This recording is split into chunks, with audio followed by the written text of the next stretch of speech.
દાહોદ શહેરના ઉધના વિસ્તારની કાશીનગર સોસાયટીમાં 30 જાન્યુઆરીના રોજ ગેસ સિલિન્ડરની ચોરીની ઘટના બની હતી, જેમાં એક ચોર રિક્ષામાં આવ્યો અને ગેસ સિલિન્ડર ભરેલા ટેમ્પોમાંથી 3 ગેસ સિલિન્ડર ઉઠાવીને ફરાર થઈ ગયો હતો।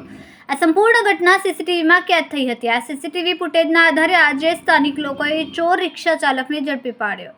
સાથે જ રોષે ભરાયેલા લોકોએ ચોરને રિક્ષા બાદ થાંભલા સાથે બાંધીને મેથી પાક ચુકાડ્યો હતો। ગતરોજ થયેલી આ ચોરીની ઘટનાના સામે આવેલા સીસીટીવી ફૂટેજમાં જોઈ શકાય છે કે ટેમ્પોમાં ગેસ સિલિન્ડર ભરેલા છે, ત્યારે એક રિક્ષા ચાલક શખ્સ શાંતિથી ત્યાં પહોંચે છે। તે પહેલાં તેની રિક્ષાને ટેમ્પો પાસે પાર્ક કરે છે અને પછી એક 3 ગેસ સિલિન્ડર ઉઠાવી રિક્ષામાં મૂકે છે। તે કોઈ ગભરાટ વિના જ આખી ચોરી અતિશય આરામથી કરે છે અને બાદમાં સ્થળેથી આરામથી રિક્ષા લઈને ફરાર થઈ જાય છે। આ ઘટનાના સીસીટીવી ફૂટેજ જેમ વાયરલ થયા તેમ લોકોમાં ગુસ્સો ફાટી નીકળ્યો હતો। સ્થાનિકોએ ચોરની ઓળખ કરીને તેને આજે પકડી પાડ્યો હતો।